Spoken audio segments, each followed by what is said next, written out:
So I don't want to get in the way because I think this next conversation is going to be a great segue. We have been working with MillerKnoll all the way going back to last year's symposium. They helped us make sense of what was going on in terms of return to office. They helped inform the brief that we used in our experiment. And so when we were planning intent to impact, we wanted someone to come back and help us make sense of what's going on in the office, return to office, what are workspaces looking like, productivity, what are the considerations that need to go in designing an impactful workplace. And I think we got the best. We're going to be joined here by Rebecca Greier Horton. Rebecca is a senior insight strategist with MillerKnoll, and she is going to talk to us about spaces that matter in designing our workplace with impact. Rebecca, welcome to Intent to Impact. The floor is yours. Thank you. Thank you. I'm going to reshare. There you go. Let me know how that's working. I see your camera. I'd shared and then got booted out briefly. Sorry. That's okay.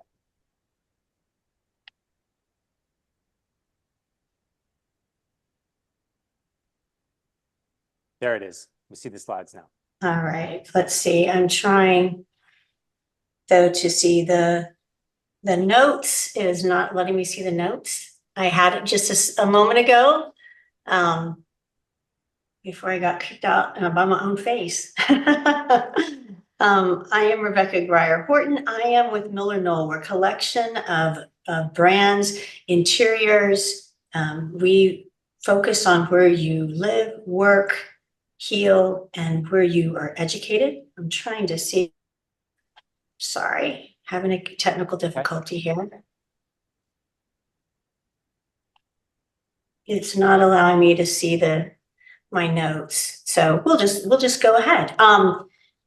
This is Design with Impact, and it's not allowing me to advance. I'm having some, let's see. Sorry.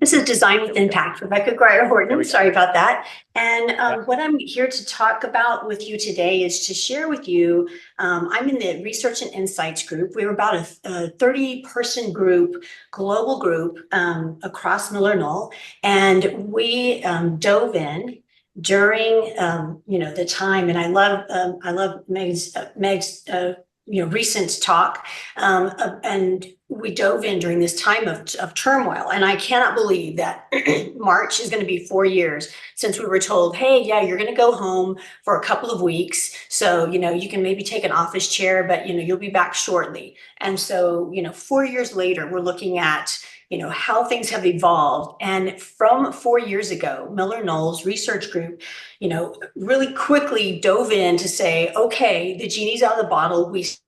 Work has changed. How can we support this with what we've always supported work with, and that is research and insights. Just recently this week, the Society of Human Resources Management said, hybrid work is here to stay. However, we don't see a mass exodus in real estate portfolio, which is good news, but there is definitely this permanent shift. So how do we know that? The good news is this is a time of opportunity. So if you are over any responsibility over this area into enticing people to come back to work, I love that phrase of strongly encouraging individuals to come back to work. Well, take a deep breath. We've got some data to share. The good news is that during these times of turmoil, like the panic of 1873, we see innovation that comes about. So while MillerKnoll has not invented a new telephone or anything along that, or a light bulb, we have invented a new way of looking at this new work. So digging into the data, we're just going to touch on it, and it's all on our website. So don't get, I'm going to hurry through this. Our time is short, so don't get bothered by taking notes or anything like that. This is all available to you. We have primary and secondary research, and this is part of our primary research with a consortium of other companies from Future Forum. We found that 81% of employees want location flexibility, but not only do they want location flexibility, they also want to say in when they work. So this was new. It emerged over the course of us being forced into, you know, our homes for that period of time. And now we see that this is here to stay. Conversations that never took place really before in the workplace took place over the last few years. And we see that there's a necessity for that flexibility. And that's how you're going to maintain your best workers. So 85% of employees want time in the office. And this particular study is a 10,000 employee study. So this is a good sampling from our Future Forum collaboration with Boston Consulting Group, Slack, and some other folks. 85% of employees want time in the office. And you know, why is that? They want the opportunity to collaborate. They want the opportunity to come in and work side by side, shoulder to shoulder. They miss the camaraderie of the office. They want face time with leadership. There's a recent publication saying that, you know, now that we've been doing this long enough, we're seeing that in promotion, the ability to be promoted is not, you don't have that ability to be promoted as readily when you are not seen in a workplace, at least some of the time. And then, of course, there's on the flip side of the, the coin, it's, we've talked a lot about collaboration, in every forum, here today, but focus time. We know from a lot of the research that there are different populations, and it's not necessarily based on generational populations who just don't have the ability to focus at whatever that reason may be, maybe roommate or aging parent that they're caring for at home. They need the office as a place to go in and have that heads down time. So what do we provide knowing that, and then keeping in mind that data? What do we provide? We provide group assembly, team time, areas and space to have that social time to work, peer collaboration. So small group meetings, we see that, gone are the days of the large conference, 12-person conference rooms, and data show that 3 to 4 people in a small space is the most desired peer collaboration space. Getting feedback from leadership, from their group, from their other teammates is important and is much more readily accepted when it's done in an eye-to-eye way. Something that we've come across in this time of flexible work is our strong ties, weak ties. There was a Stanford sociologist who hit on this decades ago, actually, strong ties and weak ties. And we saw during the time of the pandemic that our strong ties only became stronger. We had our tiny, tight-knit group, and our weak ties began to deteriorate. And we know that, if any of you have been online looking for a job, that, LinkedIn and having contacts, that sometimes our weak ties are more important in certain areas than our strong ties. And weak ties also serve to help kind of open our eyes to different ways of thinking and new information, whereas our strong ties may have similar views, similar environment in which we work. So this is important. So we see these weak ties being strengthened in these environments back into the office, and also mentorship. Anyone who is onboarded, and I'm working with 2 young women now, anyone who's onboarded during the time when people weren't coming into the office, they're just not feeling that connection with what is the brand, what is the culture of this company. So the availability of having mentors and mentees come together in a location that's fully supported, we're seeing real value in that. And then, of course, I mentioned career development. Those who are seen and seen active, unfortunately, that does imprint on individuals, and you have a leg up in the career development if you come in. And then, of course, culture. Culture is, this is how we do things around here. And if you are, in a home environment all the time or a remote environment all the time, you may not have that connection with culture. Here is Osland, MillerKnoll, some combined research. So we looked at, this is another piece of research we looked at while putting together, kind of like this is our informed approach to helping our clients develop their best workspaces. These are some of the activities that listed. It shows the in-office, is this best supported in office? Or is it best supported in home? And you'll notice there's a lot of gray. So we kind of laughed and said it's just kind of the collective of indifference, like it doesn't really matter which way we do it. But you'll see a pattern emerging that when individuals need to have that kind of that quiet individual solo work, as it were, they lean toward having a home visit, rather a home office. And whenever they need to actually socialize, have knowledge shares, have managing and mentoring opportunities, conduct teamwork and client meetings, they lean in toward having those in-person, face-to-face meetings in the office. Not too surprising. So now that we have, that as a framework, we look at the following factors and asked, and this is a global group from of 700 data points. Do you personally find it better in the office or home to address these factors? So we've got connection, culture, leadership, belonging, career, recognition, knowledge, purpose, achievement.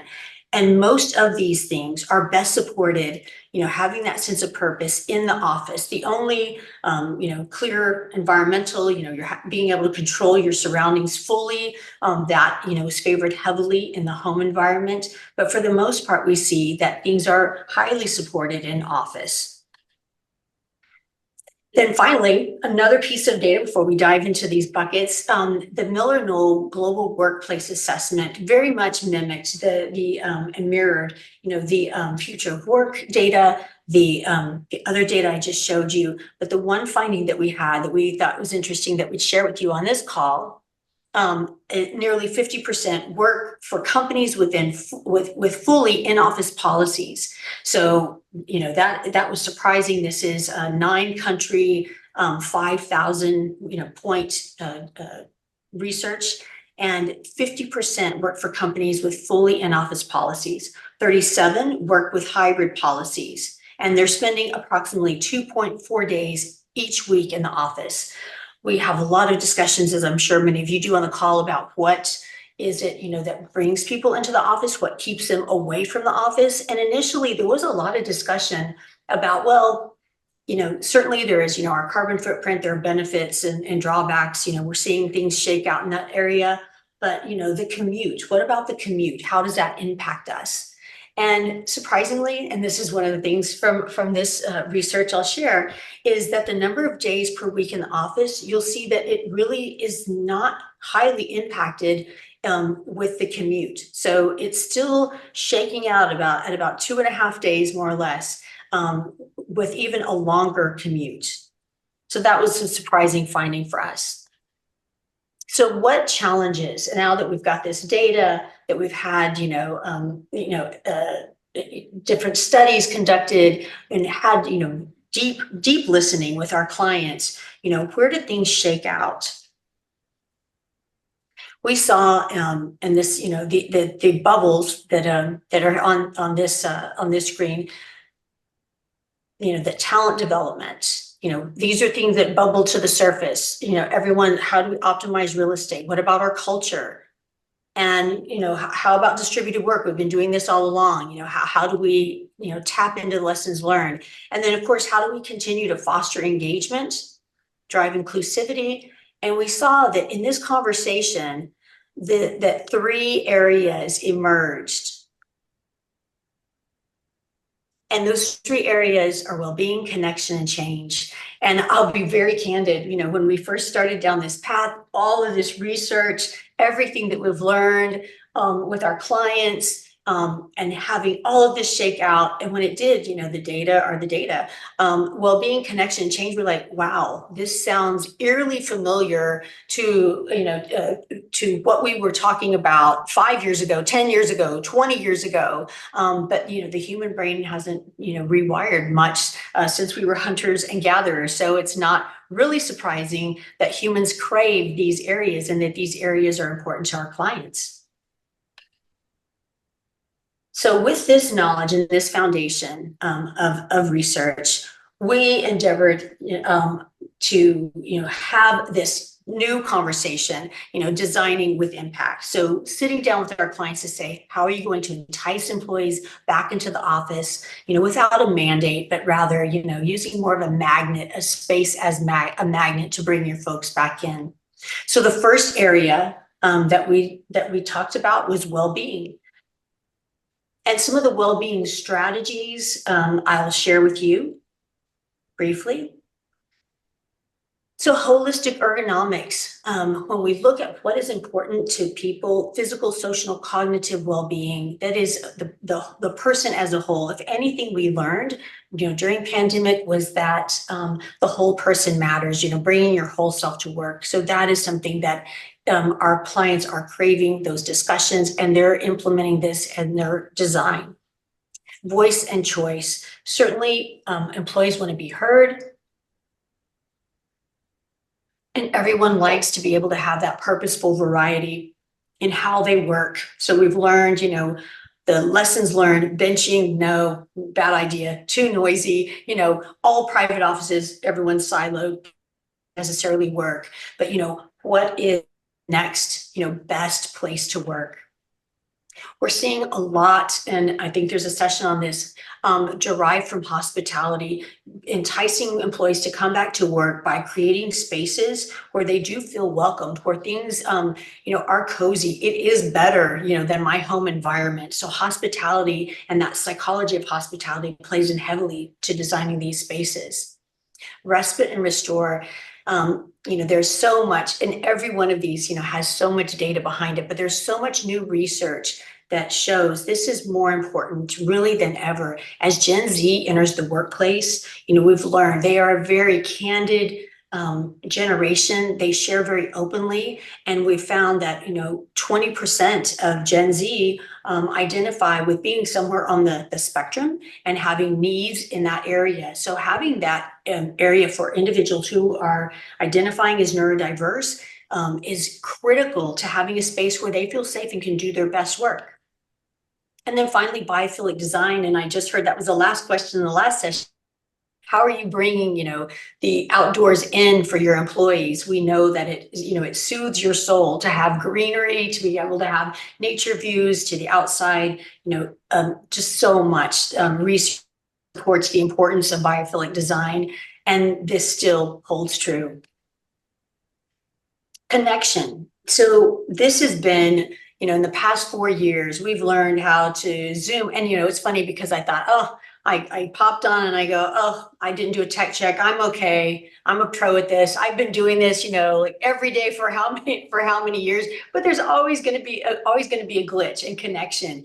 And, walking in person, we see that in-person connection is bubbling up to the top as being much more effective, much more calming, and just much more productive than video connection. Yale University just had a beautiful study, probably about, 2 months ago, and it was published, across Scientific America and numerous journals that said, it was pretty lengthy, but the bottom line is when you see me on the camera, you're like, you maybe are able to, pay attention if you have, a Diet Coke or something to kind of wake you up. But when we see each other in person, our brains and our eyes light up. Our pupils actually dilate. Our brains actually, are flooded with the feel-good chemicals. That there is truly a magical thing with in-person connection. So let's jump into some of the ways that we can foster that. So some of the workplace strategies,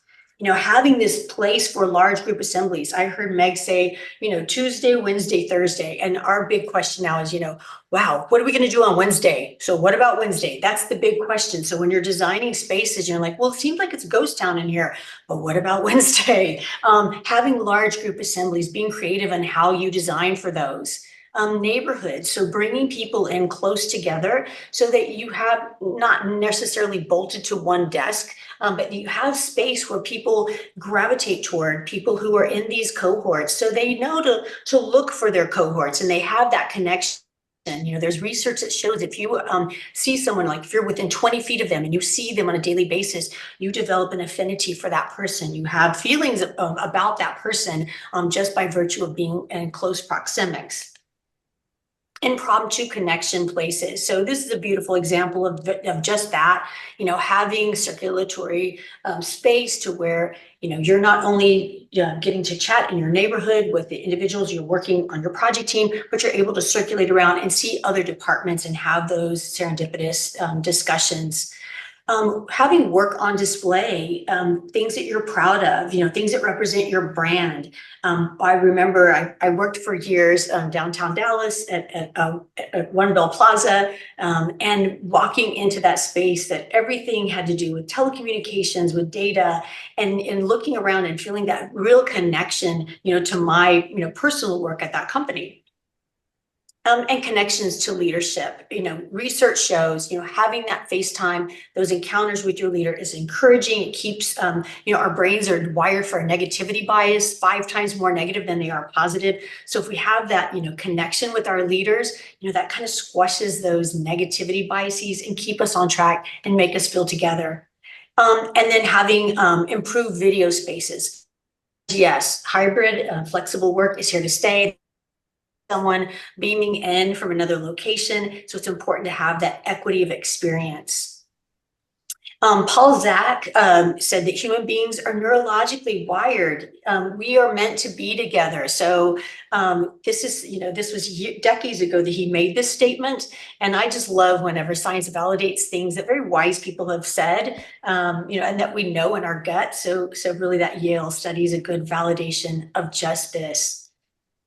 And one of my favorites, face-to-face involvement being the premier communication tool. It's unmatched. And this is a statement made by one of our own original designers, Robert Probst, all the way back in 1968. So some things never change. So, I laughed and said, we were hoping, with all this data and all this experience to have these, groundbreaking, really sexy, 3 areas of interest that emerged in the workplace. But, some things never change. And as evidenced in that statement by Robert Probst. So finally, change is our last section. So some of the change strategies with which we're working with our clients is participative design. The ADA said it best, design, with us, not for us.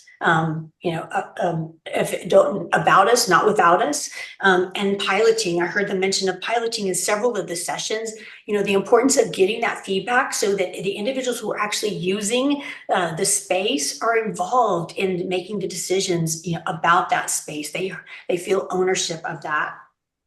Having a variety, purposeful variety. Again, I kind of have to circle back to, the individuals who are coming into this new work environment, younger generations, and they're saying, this is too loud. Wall Street Journal had an article saying, that, what's happened to the buzz in the office? We have too many, quote, telephone booths, it's too quiet in here. There's been a really interesting discussion around that. Is it that it's too quiet, or is it that, generationally we have a new group of workers who maybe just have a different working style? Maybe we're never going to go back to that really loud buzz. I don't know. Modularity, being able to have hackable spaces so you can come in, get the work that you need to get done, and then put that back. User adaptability. We love to be able to hack spaces and have both digital and analog tools to create. Change management is such a key element in this whole process. We have a whole bunch of people who do that in MillerKnoll, but you think about change management whenever you endeavor with a new space, a new building. This is very similar, but so having the same touch of saying this is a new space as you have individuals come back and you're enticing them back into the office, taking a change management approach to support them. So here's some of the space types supporting these experiences: community, group, and individual. We're MillerKnoll have got to look at some pretty spaces. So here's some of the communities at work, and I see I'm short on time, so I'm going to just do a drive-by of these. Some beautiful groups at work, and you'll see again, digital analog tools. There can be, space. This isn't awkward if there's only 2 people who come in, or if there are 10 people that come in. There's not an awkward sense of emptiness in these types of spaces. And individuals at work, being honoring individuals, who may need a little more respite, may not be able to be exposed to such bright lights or loud noises.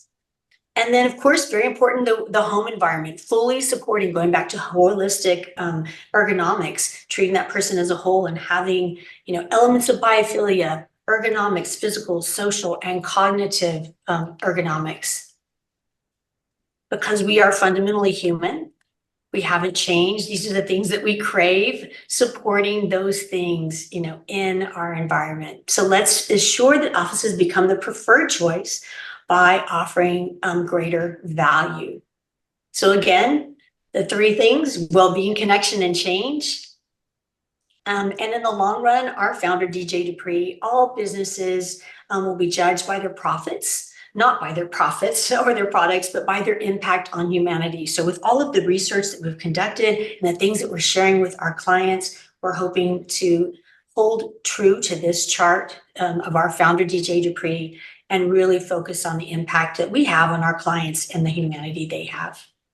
If you want more, we've got a lovely podcast that discusses many of the things, but way more in depth, hosted by my colleague and my leader, Brian Anderson. So please, that. Thank you. Rebecca. I've got a question. Setting up here, we're remote. We've got our laptops with us, and I think we've all said, oh, I miss my monitor. I miss my big monitor. I miss my big monitor. Right. Going into these spaces, into the office, I don't know if hotels are still popular. I want to go into the office when I want to go and I want to do that heads down work. I want my desk there, the way I've set up my desk. I want my monitor there. I want to know where my pens, is that happening? Do people have reserved spaces where they can set up their cube or their office or whatever it is, or is this hoteling just bring your laptop and set it up and bang on the keys for however long you're there, and then you leave, and really you don't leave anything behind for you to go back to? The answer is yes and yes. So there is still, yes, hoteling. And then we see that it's really structured more around, the roles within companies. If you're an individual, who needs, your things, there are still very analog roles within companies where they need to spread out, or they have, very, very large monitors that they need to do their work for design or architecture, what have you.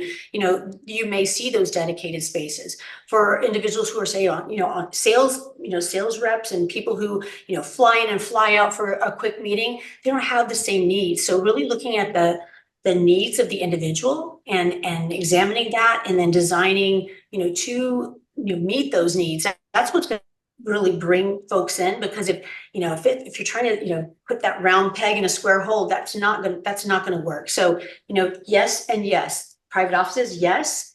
Dedicated spaces, yes. And hoteling, yes. So the theme of the entire event today: align the intent to get the impact. Yeah, the impact. I think we've got time for one more. I saw there was a question in here talking about home versus office focus and concentration. There seemed to be there was one chart that was saying I go to the office to focus, and there was another saying I get more concentration at home. There was some really interesting findings from the Leesman Index on that. And, it came down to, well, what's your home space like? And I don't like to classify things in generations, and no, we don't. But, and it happened to be in the Leesman Index that, there were individuals who were more established, let's say, had more control over their homes. Maybe younger or starting out individuals, they still had roommates. They had, shared spaces. They maybe didn't have the most optimal space. Maybe they didn't necessarily, have the best internet, depending on which country they were in. So, there are different, factors that would influence that. But again, I don't like to break it down in generations. The Leesman Index did, but it's just, what's your workspace like at home? It either accommodates you beautifully, or maybe it just doesn't work because you have a a strange roommate walking around, you know, kind of photobombing your webcam. Right. Okay. Do you have anything?